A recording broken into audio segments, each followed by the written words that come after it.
قرآن و سنت کی روشنی میں صحابہ کرام کا جو مقام و مرتبہ ہے وہ بیان کر دیجئے۔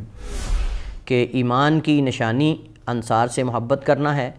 اور منافقت کی نشانی انصار سے بغض رکھنا ہے۔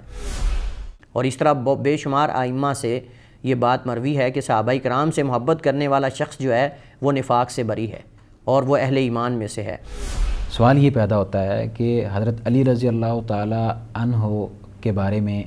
بغض کو نفاق کہا گیا ہے، اور صحیح بات یہ ہے کہ اگر ایک بندہ جو ہے وہ علی کی محبت کا دعویٰ کرتا ہے لیکن ان سے محبت نہیں کرتا جن سے علی نے محبت کی ہے، تو یہ بھی تو بغض ہی ہے۔ بسم اللہ الرحمن الرحیم۔ السلام علیکم ورحمۃ اللہ وبرکاتہ۔ ناظرین، دفاع صحابہ سیریز میں ایک مرتبہ پھر ہم آپ کو خوش آمدید کہتے ہیں۔ آج کا جو ہمارا موضوع ہے اس کا تعلق ہے صحابہ کرام کے مقام و مرتبے کے ساتھ۔ ہم شیخ صاحب سے یہ رہنمائی لیں گے کہ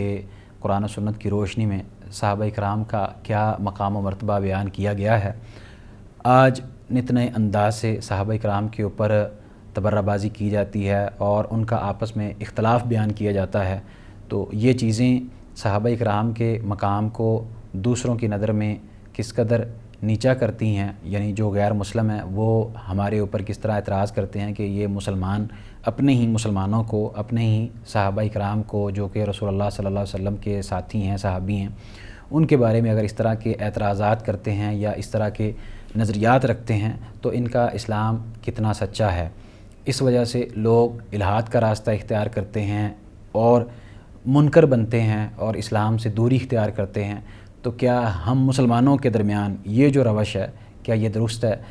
ان رویوں کو بدلنے کے لیے ہمارے لیے یہ جاننا بہت ضروری ہے کہ رسول اللہ صلی اللہ علیہ وآلہ وسلم کے جو صحابہ کرام ہیں ان کا مقام و مرتبہ اصل میں ہے کیا۔ تو اس حوالے سے ہم نے فضیلت الشیخ فہد بھٹوی حافظہ اللہ تعالیٰ سے وقت لیا ہے اور آج بھی ہم ان کے مشکور و ممنون ہیں کہ انہوں نے ہمارے لیے قیمتی وقت نکالا، جو کہ ماشاءاللہ فاضل مدینہ یونیورسٹی ہیں۔ شیخ، کیسے مزاج ہیں آپ کے؟ الحمدللہ، اللہ کا شکر۔ شیخ، ہمارا جو آپ سے سوال ہے وہ یہ ہے کہ آپ ہمارے ناظرین کے سامنے قرآن و سنت کی روشنی میں صحابہ کرام کا جو مقام و مرتبہ ہے وہ بیان کر دیجئے۔ الحمدللہ والصلاة والسلام علی رسول اللہ وعلی آلہ وصحبہ ومن والہ، اما بعد۔ صحابہ کرام کے مقام اور مرتبے کو مختلف انداز سے واضح کیا جا سکتا ہے کتاب و سنت کی روشنی میں۔ چند ایک چیزیں میں ناظرین کے سامنے رکھتا ہوں جس سے صحابہ کرام کے مقام اور مرتبے کا ہمیں ایک اندازہ ہوتا ہے۔ سب سے پہلی بات تو یہ ہے کہ صحابہ کرام سے محبت کو ایمان کی علامت و نشانی قرار دیا گیا ہے۔ یہ سب سے پہلی چیز جو ہم جان سکتے ہیں قرآن و سنت میں غور و فکر کرنے کے بعد، وہ یہ ہے کہ صحابہ کرام سے محبت کو ایمان کی نشانی اور علامت قرار دیا گیا، جیسا کہ نبی کریم صلی اللہ علیہ وسلم کی صحیح بخاری میں حدیث اللہ کے نبی علیہ الصلوۃ والسلام فرماتے ہیں، آیت الایمان حب الانصار و آیت النفاق بغض الانصار، کہ ایمان کی نشانی انصار سے محبت کرنا ہے اور منافقت کی نشانی انصار سے بغض رکھنا ہے۔ اسی طرح دوسری حدیث میں حضرت معاویہ رضی اللہ تعالی عنہ سے روایت ہے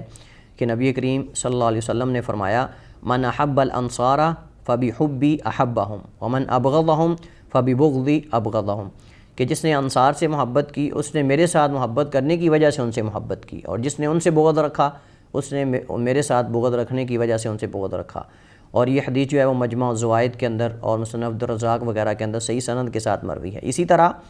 ایک تیسری حدیث میں حضرت علی بن ابی طالب امیر المومنین رضی اللہ تعالی عنہ روایت کرتے ہیں، فرماتے ہیں کہ نبی کریم صلی اللہ علیہ وسلم نے میرے بارے میں فرمایا کہ لا یحبنی الا مؤمن ولا یبغضنی الا منافق، کہ نہیں مجھ سے کوئی محبت کرے گا مگر مومن ہی، اور نہیں مجھ سے بغض رکھے گا کوئی مگر منافق ہی، یعنی جو مجھ سے محبت کرے گا وہ مومن ہے اور جو مجھ سے بغض رکھے گا وہ جو ہے وہ منافق ہے۔ علی بن مدینی رحمہ اللہ تعالی جو کہ امام ہیں، بہت بڑے محدث ہیں، فقیہ ہیں، وہ فرماتے ہیں، اذا رأیت الرجل یحب ابا ہریرہ ویدعو لہ ویترحم علیہ فرج خیرہ وعلم انہ بریء من البدع، کہ اگر تم کسی شخص کو دیکھو کہ ابو ہریرہ رضی اللہ تعالیٰ عنہ سے محبت کرتا ہے، ان کے لیے اللہ سے دعا کرتا ہے درجات کی بلندی کی، اور وہ ان پر ترحم کرتا ہے، یعنی ان کے لیے اللہ تعالیٰ سے رحم کی دعا کرتا ہے، تو اس سے خیر کی امید رکھ، یہ جان لو کہ بندہ وہ خیر والا ہے، اچھا آدمی ہے، اور فرمایا وَعَلَمْ أَنَّهُ بَرِيٌّ مِّنَ الْبِدَعِ، اور یہ جان لو کہ وہ بدعات و خرافات سے بری ہے۔ اور اس طرح بے شمار ائمہ سے یہ بات مروی ہے کہ صحابہ کرام سے محبت کرنے والا شخص جو ہے وہ نفاق سے بری ہے اور وہ اہل ایمان میں سے ہے، اور صحابہ کرام کا جس کے دل کے اندر بغض اور نفرت ہے وہ آدمی جو ہے وہ زندیق ہے، وہ آدمی زندیق ہے۔ اس طرح کے بے شمار ائمہ سے اقوال ہمیں ملتے ہیں۔ اسی طرح نبی کریم صلی اللہ علیہ وسلم کے پاس ایک آدمی آیا اور اس نے آ کر کہا کہ اللہ کے رسول صلی اللہ علیہ وسلم متی تقوم الساعہ، قیامت کب قائم ہوگی؟ تو آپ نے فرمایا وما اعددت لہا، آپ نے اس کے لیے کیا تیار کیا ہے؟ تو اس نے کہا اللہ کے رسول کوئی اتنے زیادہ عمل تو نہیں ہے، لیکن میں اللہ اس کے رسول سے محبت کرتا ہوں، انی احب اللہ و رسولہ۔ تو آپ نے فرمایا کہ اگر تم واقعتاً ہی اللہ اس کے رسول سے محبت کرتے ہو، انت مع من احببت، تم ان کے ساتھ ہو جن سے تمہاری محبت ہے۔ حضرت انس رضی اللہ تعالیٰ عنہ فرماتے ہیں اس حدیث کو روایت کرنے کے بعد، فرماتے ہیں فما فرحنا بشیء فرحنا بقول النبی صلی اللہ علیہ وسلم، ہمیں اتنی خوشی نہیں ہوئی کسی اور بات پر جتنی ہمیں اللہ کے نبی کی یہ بات سن کر خوشی ہوئی کہ ہمیں تو اللہ کے رسول سے محبت ہے، ہمیں بھی اللہ سے محبت ہے۔ اور آگے فرماتے ہیں فَأَنَا أُحِبُّ النَّبِيَّ صلی اللہ علیہ وسلم وَأَبَا بَكْرٍ وَعُمَرَ وَأَرْجُو أَنْ أَكُونَ مَعَهُمْ بِحُبِّي إِيَّاهُمْ وَإِن لَّمْ أَعْمَلْ بِمِثْلِ أَعْمَالِهِمْ۔ فرماتے ہیں میں تمہیں بیان کرنا چاہتا ہوں، یہ صحابی بیان کر رہے ہیں، فرماتے ہیں کہ میں بھی نبی علیہ السلام سے محبت کرتا ہوں، ابو بکر سے محبت کرتا ہوں، عمر سے محبت کرتا ہوں، اور مجھے امید اور یقین ہے کہ میں ان کے ساتھ جنت کے اندر ہوں گا۔ اگرچہ میں ان کی طرح کے عمل تو نہیں کر سکا، لیکن ان کے ساتھ کی وجہ سے مجھے اللہ تعالیٰ جنت میں ان کے ساتھ کر دے گا، اگرچہ میرے عمل ان کے مطابق نہیں۔ یہ صحابی کی عاجزی تواضع ہے، وگرنہ انس بن مالک رضی اللہ تعالیٰ عنہ کا بھی ایک بہت بڑا صحابہ کرام میں مقام ہے، اور آپ نبی علیہ الصلوۃ والسلام کے خادم ہیں، خادم رسول اللہ ہیں، اور 10 سال اللہ کے نبی کی خدمت کی ہے، تو ان کا بھی ایک مقام ہے۔ لیکن آپ ان کی تواضع دیکھیں، اور آپ یہ اس چیز سے اندازہ لگا سکتے ہیں کہ صحابہ کرام ابو بکر و عمر کی محبت کو ایمان میں سے سمجھتے تھے، صحابہ کرام کی محبت کو ایمان میں تصور کیا جاتا تھا۔ یہ صحیح بخاری اور مسلم کی روایت ہے کہ جس میں اللہ کے نبی علیہ السلام نے فرمایا کہ آدمی جس کے ساتھ محبت کرتا ہے وہ قیامت کو اسی کے ساتھ اٹھایا جائے گا اور اسی کے ساتھ ہوگا۔ تو حضرت انس رضی اللہ تعالیٰ عنہ نے امت کو یہ گویا کہ سبق دیا کہ دل میں ابو بکر و عمر کی محبت ہونی چاہیے، دل میں صحابہ کرام کی محبت ہونی چاہیے۔ اگر ہمیں نبی کا ساتھ چاہیے تو نبی کے ساتھیوں کی محبت دل میں ضرور ہونی چاہیے۔ اگر ہمیں نبی کا ساتھ، کیونکہ اگر صحابہ سے ہماری محبت نہیں ہوگی تو پھر نبی سے بھی ہماری محبت حقیقت میں نہیں ہے، اور جب صحابہ سے نفرت ہے تو پھر نبی کا ساتھ ہمیں جنت میں اور صحابہ کا ساتھ کیسے مل سکتا ہے؟ اسی طرح قرآن کریم میں اللہ تعالیٰ نے یہ ذکر کیا ہے کہ جتنی آسمانی کتابیں سابقہ کتب ہیں، تورات اور انجیل وغیرہ، ان میں بھی نبی کریم صلی اللہ علیہ وسلم کے جہاں اوصاف ذکر ہوئے ہیں، خوبیوں کا ذکر ہوا ہے، اسی طرح آپ کے صحابہ کرام کی نشانی اور علامات کو بھی ذکر کیا گیا ہے۔ اور اللہ تعالیٰ نے صحابہ کرام کے ایمان کو معیار قرار دیا ہے۔ اس سے بھی ہمیں صحابہ کرام کے مقام و مرتبے کا اندازہ ہوتا ہے کہ اللہ تعالیٰ نے قرآن کریم میں صحابہ کرام کے ایمان کو معیار قرار دیا ہے کہ اگر تم اس طرح کا ایمان لے کر آؤ گے تو اللہ تعالیٰ کے ہاں قابل قبول ہوگا، وگرنہ تمہارا ایمان بھی قابل قبول نہیں اگر تم صحابہ کرام کے ایمان کی طرح ایمان لے کر نہیں آتے ہو۔ اللہ تعالیٰ فرماتا ہے فَإِنْ آمَنُوا بِمِثْلِ مَا آمَنْتُمْ بِهِ فَقَدِ اهْتَدَوْا۔ سورہ بقرہ کی آیت نمبر 137 ہے، اللہ تعالیٰ فرماتا ہے کہ اگر تم ایمان لے کر آؤ گے مثل اس کی جو ایمان لے کر آئے یہ نبی کے صحابہ، تو تمہارا ایمان قابل قبول ہوگا۔ اور اگر ان کے ایمان کی طرح ایمان لے کر نہیں آتے تو پھر اس آیت کا مفہوم یہ ہے کہ پھر تمہارا ایمان بھی اللہ تعالیٰ کے ہاں قابل قبول نہیں ہے۔ اسی طرح نبی کریم صلی اللہ علیہ وسلم نے جب فرقوں کا ذکر کیا کہ میری امت کئی فرقوں میں بٹ جائے گی، تو ان میں سے ایک فرقہ جو ہے وہ نجات پانے والا ہوگا، ایک جماعت۔ صحابہ نے پوچھا کہ وہ کون سی جماعت ہے؟ فرمایا کہ ما انا علیہ و اصحابی، وہ اس پر ہوگی جس پر میں اور میرے صحابہ ہیں۔ یعنی اگر وہ میرے طریقے اور میرے صحابہ کے طریقے پر چلنے والے ہوں گے تو وہ اصل میں نجات پانے والی جماعت ہے، اور یہ فرقہ ناجیہ ہے، طائفہ منصورہ ہے، اور یہ اہل سنہ والجماعہ کی جماعت ہے۔ اور نبی کریم صلی اللہ علیہ وآلہ وسلم نے، اللہ کے نبی نے جہاں اپنی سنت کو جو ہے وہ سنت اور آئیڈیل و نمونہ قرار دیا ہے اور اس پر چلنے کا حکم دیا اپنی امت کو، وہاں خلفائے راشدین کے طریقے کو بھی لازم پکڑنے کا آپ نے حکم دیا ہے۔ علیکم بسنتی و سنت الخلفاء راشدین المہدین من بعدی، اللہ کے نبی نے فرمایا کہ تم میری سنت کو اور میرے بعد میرے خلفاء کی سنت کو جو ہے مضبوطی سے پکڑ لو، اور عضوا علیہا بالنواجذ، اپنی دانتوں سے یعنی اس کو مضبوطی سے تھام لو۔ اور اللہ کے نبی علیہ الصلوۃ والسلام نے جو ہے وہ اس کو نجات کا ذریعہ قرار دیا ہے کہ صحابہ کرام کی اور میری سنت و طریقے پہ عمل کرو گے، خلفائے راشدین کے، تو تمہاری نجات ہوگی۔ اور اسی طرح نبی کریم صلی اللہ علیہ وسلم کی اگر ہم احادیث کا مطالعہ کریں تو اللہ کے نبی علیہ السلام نے جیسے آسمان کے لیے ستارے امن کا باعث ہیں، ایسے آپ نے اپنے صحابہ کے لیے اپنی ذات کو امن کا باعث قرار دیا ہے، اور اس کے بعد صحابہ کرام کی شخصیات کو اللہ کے نبی علیہ السلام نے اس امت کے لیے امن کا باعث قرار دیا اور سبب جو ہے وہ قرار دیا ہے۔ اور آپ صلی اللہ علیہ وسلم نے فرمایا کہ النجوم امنۃ للسماء، کہ جو ستارے ہیں یہ آسمان کے لیے امن ہیں، جب تک آسمان میں ستارے رہیں گے آسمان امن میں رہے گا، اور جب یہ ستارے جڑ جائیں گے تو آپ جانتے ہیں کہ قیامت واقع ہو جائے گی اور آسمان بھی ختم ہو جائے گا۔ تو فرمایا فَإِذَا ذَهَبَتِ النُّجُومُ أَتَى السَّمَاءَ مَا تُوعَدُ، جب ستارے چلے جائیں گے تو پھر آسمان پر وہ یعنی زوال آئے گا جس کا وعدہ کیا گیا ہے۔ وَأَنَا أَمَنَةٌ لِأَصْحَابِي فَإِذَا ذَهَبْتُ أَتَى أَصْحَابِي مَا يُوعَدُونَ، اور میں امن کا باعث ہوں اپنے صحابہ کے لیے،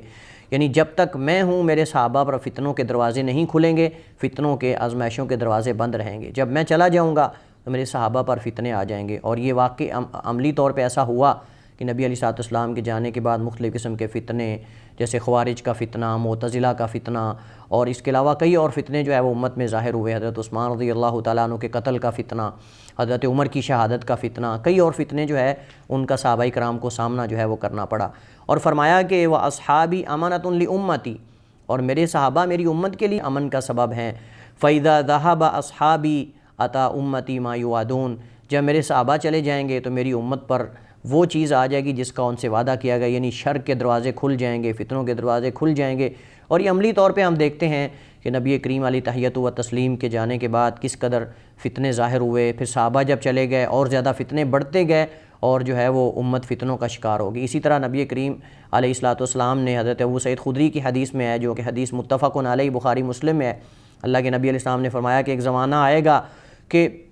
لوگ صحابہ کرام کی وجہ سے اللہ تعالیٰ ان کو فتح دے گا۔ لوگ کہیں گے کیا تم کے اندر کوئی وہ شخص ہے جس نے نبی کریم علیہ السلام کو دیکھا ہے؟ تو لوگ صحابہ کو شامل کریں گے جنگ کے اندر، اللہ فتح دے دے گا۔ پھر ایک وقت آئے گا لوگ کہیں گے کیا تم میں کوئی ایسا ہے جس نے ان کو دیکھا ہو جنہوں نے اللہ کے نبی کو دیکھا ہے؟ تو اس کو لے کر جہاد کریں گے، اللہ فتح دے دے گا۔ پھر ایک زمانہ آئے گا لوگ کہیں گے کیا تم میں کوئی ایسا شخص ہے کہ جس نے ان کو دیکھا ہو جنہوں نے ان کو دیکھا ہے، جنہوں نے اللہ کے نبی کو دیکھا ہے، تو ان کو اللہ تعالیٰ فتح دے دے گا۔ تو آپ دیکھیں کہ صحابہ کرام کیسے اس امت کے لیے امن کا باعث اور امن کا ذریعہ اور فتنوں کے لیے ایک جو ہے وہ مضبوط فتنوں کے سامنے دروازہ تھے۔ اور یہ حدیث بھی نبی کریم علیہ السلام کی جو ہے وہ صحیح ہے۔ اللہ تعالیٰ نے قرآن کریم کے اندر متعدد مقامات پہ صحابہ کرام سے جنت کا وعدہ کیا ہے، اور یہ بھی صحابہ کرام کے مقام و مرتبے کی دلیل ہے۔ اللہ تعالیٰ قرآن کریم میں مہاجرین و انصار کا ذکر کرنے کے بعد، ان کے اعمال کو، جہاد کو، ہجرت کو ذکر کرنے کے بعد اللہ تعالیٰ فرماتا ہے وَكُلًّا وَعَدَ اللَّهُ الْحُسْنَى، اللہ تعالیٰ نے مہاجرین و انصار، سبقت لے جانے والے، بعد میں مسلمان، سب سے اللہ تعالیٰ نے خیر کا وعدہ کیا ہے۔ اور اسی طرح اللہ تعالیٰ نے سورہ توبہ کے اندر فرمایا وَالسَّابِقُونَ الْأَوَّلُونَ مِنَ الْمُهَاجِرِينَ وَالْأَنصَارِ وَالَّذِينَ اتَّبَعُوهُم بِإِحْسَانٍ رَضِيَ اللَّهُ عَنْهُمْ وَرَضُوا عَنْهُ، اور سبقت لے جانے والے پہلوں میں سے مہاجرین و انصار میں سے، اور وہ لوگ جنہوں نے ان کی احسان کے ساتھ اتباع اور پیروی کی، اللہ تعالیٰ سے یہ راضی ہو گئے اور اللہ تعالیٰ ان سے راضی ہو گیا۔ اور اللہ تعالیٰ نے ان کے لیے جنات، باغات تیار کیے ہیں جن کے نیچے سے نہریں بہتی ہیں، اس میں ہمیشہ ہمیشہ رہیں گے، اور یہ بہت بڑی کامیابی ہے۔ نبی کریم صلی اللہ علیہ وسلم نے اہل بدر کے بارے میں فرمایا کہ اللہ تعالیٰ نے ان پر جو ہے وہ نظر ڈالی، اللہ تعالیٰ نے ان کو دیکھا، اور اللہ تعالیٰ نے فرمایا کہ اگر آج کے بعد تم کوئی بھی عمل نہ کرو، فرمایا ان اللہ اطلع علی اہل بدر فقال اعملوا ما شئتم فقد غفرت لکم، کہ اللہ تعالیٰ نے اہل بدر کو دیکھا اور فرمایا کہ اگر آج کے بعد تم کوئی بھی عمل نہ کرو تو میں نے تمہیں معاف کر دیا ہے، میں نے تمہیں بخش دیا۔ اور سورہ توبہ کے اندر اللہ تعالیٰ فرماتا ہے کہ اولئک لہم الخیرات واولئک هم المفلحون، یہی وہ لوگ ہیں جن کے لیے بلائی ہے اور خیر ہے، اور یہی لوگ ہیں فلاح پانے والے اور کامیاب۔ تو یہ جو چیزیں ذکر کی گئی ہیں، ان چیزوں سے ہمیں صحابہ کرام کے مقام اور مرتبے کا پتہ چلتا ہے کہ صحابہ کرام کا اسلام کے اندر قرآن اور سنت کی روشنی میں کتنا بڑا مقام اور مرتبہ ہے۔ اور جب صحابہ کرام کا اس قدر قرآن اور حدیث کے اندر مرتبہ اور مقام ہے تو ہمیں بھی صحابہ کرام کے اس مقام اور مرتبے کو ملحوظ خاطر رکھنا چاہیے، اور ان سے محبت بھی کرنی چاہیے، اور ان کے طریقے کو، ان کے منہج کو بھی ہمیں اپنانے کی کوشش کرنی چاہیے، اور ہمارے دل کے اندر صحابہ کرام کے بارے میں محبت ہونی چاہیے۔ نبی کریم علیہ السلام نے صحابہ کرام کے خرچ کرنے کو، ان کے عمل کو آپ نے بیان کرتے ہوئے فرمایا لا تسبوا اصحابی لو ان احدکم انفق مثل احد ذهبا ما بلغ مد احد ولا نصیفہ. یہ متفق علیہ بخاری مسلم کی حدیث ہے. آپ نے فرمایا کہ میرے صحابہ کو برا بھلا نہ کہو. فرمایا کہ اگر تم میں سے کوئی احد پہاڑ کے برابر بھی سونا خرچ کر دیتا ہے تو وہ میرے ایک صحابی کا مد یا آدھے مد کا مقابلہ نہیں کر سکتا. تو اس سے آپ اندازہ لگا سکتے ہیں کہ صحابہ کرام ان کے اعمال کتنے عظیم تھے اور ان کے جو ان کا مقام و مرتبہ اللہ اس کے رسول کے ہاں تھا وہ کتنا عظیم ہے. شیخ صاحب یہ آپ نے صحابہ کرام کا مقام و مرتبہ بڑے عمدہ انداز سے بیان کیا ہے. اللہ تعالیٰ آپ کو جزائے خیر عطا فرمائے اور آپ کے علم میں مزید برکت نازل فرمائے. سوال یہ پیدا ہوتا ہے کہ حضرت علی رضی اللہ تعالیٰ عنہ کے بارے میں بغض کو نفاق کہا گیا ہے. تو جو دیگر صحابہ کرام تھے جن کا بعض مقامات پر حضرت علی رضی اللہ تعالیٰ عنہ سے کسی جگہ پر اختلاف ہوا تو کیا وہ بھی اس میں شامل ہیں یا نہیں؟ قطعاً بھی ایسا نہیں ہے کہ جو صحابہ کرام کے آپس میں اجتہادی اختلافات تھے رائے کے حوالے سے، یعنی جو اختلاف ہو جاتا ہے جیسے میرا اور آپ کا کسی رائے کے اندر ہو گیا، یہ رائے کا اختلاف جو ہے یہ بغض اس کے اندر نہیں ہوتا. اس کے اندر حسد اور بغض اور یہ چیزیں نہیں ہوتی. یہ بعد میں متاخرین کے ہاں یہ جب تقلید اور یہ ساری چیزیں نکلی تو اس وقت یہ بغض اور اپنے اپنے مسالے کے ساتھ یہ چیزیں تھیں. صحابہ کرام کے بارے میں یہ تصور نہیں ہم کر سکتے، سوچا بھی نہیں جا سکتا کہ ان کا آپس میں یہ جو اختلاف تھا یہ بغض اور حسد پر مبنی تھا. یہ محض رائے کا اختلاف تھا اور یہ اجتہادی اختلاف تھا. اجتہادی اختلاف کے اندر بغض نہیں ہوتا آپس میں. جیسا کہ میں نے متعدد بار یہ ذکر کیا ہے کہ امام شافعی رحمہ اللہ تعالیٰ جب کسی کے ساتھ ان کا اختلاف ہو جاتا کسی مسئلے کے اندر تو وہ مجلس کے بعد اس کا ہاتھ پکڑ کے اٹھاتے اور کہتے کہ چلیں اگر ہم رائے میں متفق نہیں ہو سکے تو ہم اسلام میں تو متفق ہیں، ہم آپس میں بھائی ہیں، ہمارا بھائی چارہ اس میں خلل نہیں آنا چاہیے. تو صحابہ کرام رضوان اللہ علیہم اور جو آئمہ ہیں، آئمہ کی زندگی اگر ہم پڑھیں تو اس کے اندر آپ دیکھیں کہ ان کا آپس میں رائے میں اختلاف جو ہے ان کے ایک دوسرے سے متنفر نہیں کرتا تھا. ایک دوسرے سے ان کی مودت محبت اور تعلقات اسی طرح رہتے تھے. تو صحابہ کرام کا آپس میں اگر کہیں کسی خاص مسئلے میں کوئی اختلاف ہوا بھی ہے، جیسا کہ حضرت علی اور حضرت معاویہ رضی اللہ تعالیٰ عنہما ان کا اختلاف ہوا، اسی طرح حضرت حسن کے ساتھ حضرت معاویہ کا اختلاف ہوا، اور کئی واقعات ہمیں ایسے ملتے ہیں. تو یہ محض ایک اجتہادی اختلاف تھا اور اجتہادی غلطی تھی، اور اس میں جو صحیح ہے اس کو دوہرا اجر ملے گا اور جو غلطی پر تھا اس کو بھی اجر ملے گا، جیسے نبی کریم علیہ السلام کی حدیث اس بارے میں موجود ہے. تو یہ اس میں شامل نہیں ہے کہ جو حضرت علی رضی اللہ تعالیٰ عنہ سے رائے میں اگر اختلاف کسی صحابی نے کیا ہے تو وہ نعوذ باللہ وہ اس کے اندر منافقت ہے یا وہ منافق ہے. ایسا ہرگز نہیں ہے، کیونکہ یہاں مقصود اور ہے. یہاں مراد دل کے اندر علی کا بغض اور حسد رکھنا. اور صحیح بات یہ ہے کہ اگر ایک بندہ جو ہے وہ علی کی محبت کا دعویٰ کرتا ہے لیکن ان سے محبت نہیں کرتا جن سے علی نے محبت کی ہے تو یہ بھی تو بغض ہی ہے. یعنی اس کو کیا ہم حب علی کا نام دیں گے؟ یعنی علی رضی اللہ تعالیٰ عنہ سے محبت کا دعویٰ کر کے ان سے نفرت کرنا جن سے علی نے محبت کی ہے، جن سے علی کی محبت تھی، تو اس کو ایمان کی علامت کیسے قرار دیا جا سکتا ہے؟ یعنی ایک طرف اگر علی رضی اللہ تعالیٰ عنہ امیر المومنین سے کوئی رائے میں اختلاف کرتا ہے تو اس کو تو آپ جو ہے وہ بغض کا نام دے دیں، حسد کا نام دے دیں، اور دوسری طرف جن سے علی کی محبت تھی ان سے آپ بغض رکھ کر علی کی محبت کا نعرہ لگائیں تو یہ میرے خیال میں کھلا تضاد ہے، یہ صحیح نہیں ہے. تو رائے میں اختلاف ہو جانا یہ دل میں بغض ہونے کی نشانی اور علامت نہیں ہے. رائے میں اختلاف علماء کے درمیان ہو جاتا ہے، ائمہ کے درمیان، صحابہ میں، اس کے علاوہ کئی اور واقعات ہمیں ملتے ہیں. بہت شکریہ شیخ، اللہ تعالیٰ آپ کو رحمت و برکتوں سے نوازے. انشاءاللہ ہم آپ سے مزید رہنمائی لیتے رہیں گے. حیاک اللہ، بارک اللہ. ناظرین، یہ تھا ہمارا آج کا پروگرام جس کے اندر شیخ صاحب نے بڑے عمدہ انداز سے صحابہ کرام کا مقام و مرتبہ بیان کیا. آپ میں سے جن ناظرین کا کسی قسم کا کوئی اشکال ہو یا سوال ہو تو وہ آپ ہم سے کر سکتے ہیں. تب تک کے لیے آپ ہمیں دیجیے اجازت. اللہ حافظ.